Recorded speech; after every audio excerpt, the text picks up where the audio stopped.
This is a 1941 Kodak Ektra rangefinder.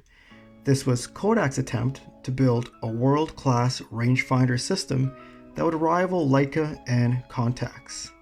Now, when it was released in 1941, it found really no market because of World War II going on, so Kodak pulled it off the market and re-released it in 1948. Now, in 1948, this was considered the most expensive camera in the world, priced at $700 US, which is the equivalent to about $7,500 when adjusted for inflation. But the Kodak Ektra had a lot of innovative features that really made it years ahead of what the competition was offering. So to some, that price was justified. So let me go over some of the features of this camera and show you why it is so unique and so innovative. The Kodak Ektra had a lot of firsts when it comes to camera design. It was the first camera to offer parallax compensation in the viewfinder. It was the first 35mm system to offer lens coatings on every lens in the lineup. It was the first 35mm camera and still one of the few that offers interchangeable backs, so you can actually swap the film mid-roll, much like a Hasselblad.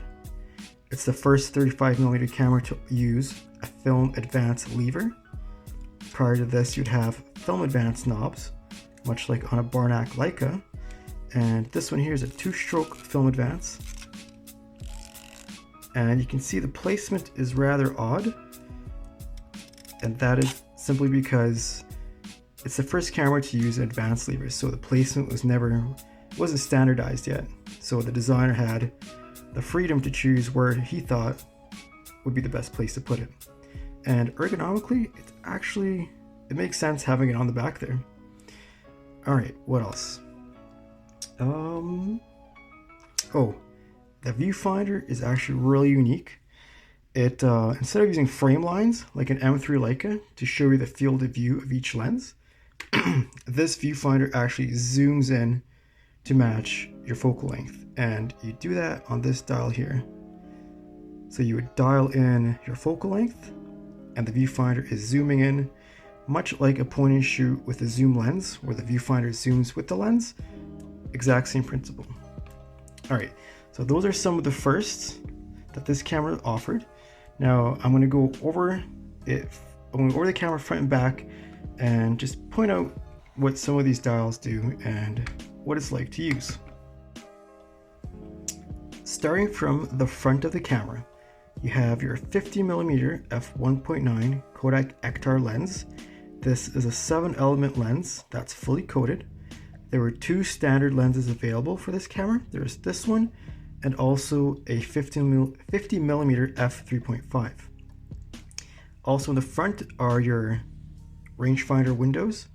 This is the widest base length rangefinder ever put on a 35mm camera, and the wider you can get your rangefinder spaced, the more accurate it's going to be. So it was extremely accurate and focusing was extremely precise. All right, so on your lens, to change your aperture, you set it on the front here. To focus, you would have this focus wheel where you should turn it with your finger. However, on this camera, the lens is extremely stiff, so it would have to be taken apart and re-lubricated. To take the lens off, you press down on this lever.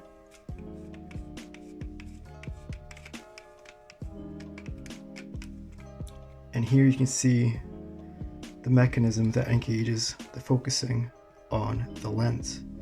So normally it's supposed to spin very easily and be very comfortable to use with the flick of your finger. All right, so now moving on to the top plate. So let's start from the right and work our way to the left. Here you have your diopter adjustment for your rangefinder, excuse me. And at first I thought this was exposure compensation when I first saw this camera, which blew my mind that a camera from this period would have exposure compensation, but it's actually just a diopter adjustment for the rangefinder to make sure that it's sharp. that your image is sharp. Here you have your focal length dial, so you can dial in the correct focal length of lens. Here is a cold shoe. And also as you dial in your focal length, every time you do this, you would have to readjust focus in your viewfinder, which, if you're changing lenses frequently, can probably get annoying. Here is a very traditional frame counter, and you'd have to manually reset it every time you load film. This is a red warning window. So this shows you that the shutter is not cocked. And that's because you could only change film speeds if the shutter was cocked. If you were to change film speeds when the shutter wasn't cocked, you ran into the chance of messing up your camera. Here is the self timer. It's a 12-second self timer. Here are your normal shutter speeds from 1/125th to 1/1000th. And here are your slow shutter speeds from 1/10th down to 1 second. And this is your shutter button. So your shutter button and all your settings are on the left side of the camera. One thing I read was they had a theory that the designer of this camera was left-handed, but what most people agree on is because this camera is so heavy, to be more ergonomic, the designer wanted you to grip it with your right hand, your dominant hand, and then this hand would be free to change settings and cock the shutter. So that's why all your major settings are on the left hand side of the camera. Alright, moving on to the back. This is another warning indicator. Now this was really odd when I was reading the manual. It said that this would vibrate to indicate if there is film inside or not. And I'll show you how that works. So to pop open the back, you would twist this, you would slide it. Here's a part that I still need to, so this camera is actually a work in progress. It's not working that great right now, but I'm slowly fixing it up to a point where hopefully I'll be able to shoot with it. Anyway, so this indicator has basically a feeler bar here, and as film is sliding across, it vibrates. So if it's not vibrating, it means there's no film in the camera or you loaded your film incorrectly. So again, a really bizarre feature that Kodak included, but they were trying all kinds of things. Here is your film type indicator. So you'd adjust this to show you, to remind yourself what kind of film you loaded. To take the back off, you would loosen these screws on the front. Then you would slide this release bar. And then this actually slides the dark slide to cover your film and unlocks the back. And just like that, your back is off and you can switch films mid-roll. Now I forgot to mention this, but this was also the first 35mm camera to offer a lever for winding the film, for rewinding. Prior to this, again, every camera used a knob. So that's pretty much this camera in a nutshell. It's kind of getting these backs back on is actually quite finicky, especially through the view of a phone screen. All right, so I managed to get the back on. So that's the Kodak Ektra.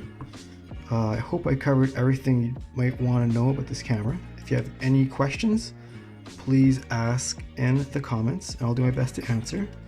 And this camera, one thing I will mention is it's fairly big and it's really heavy. I have a Contax 3A for size comparison. You can see that the Contax is much smaller, and also here's another camera you might be familiar with, the Nikon F, and you can see that the Kodak Ektra is almost as big as a Nikon F, and that is quite the feat considering that the Nikon F is a full-fledged SLR. Alright, so that concludes this mini review overview. In the near future, I hope to shoot with this camera. The shutter is still a bit finicky, it's not always working. I've taken apart this camera a handful of times, trying to get it to shoot reliably, but not having the greatest of luck.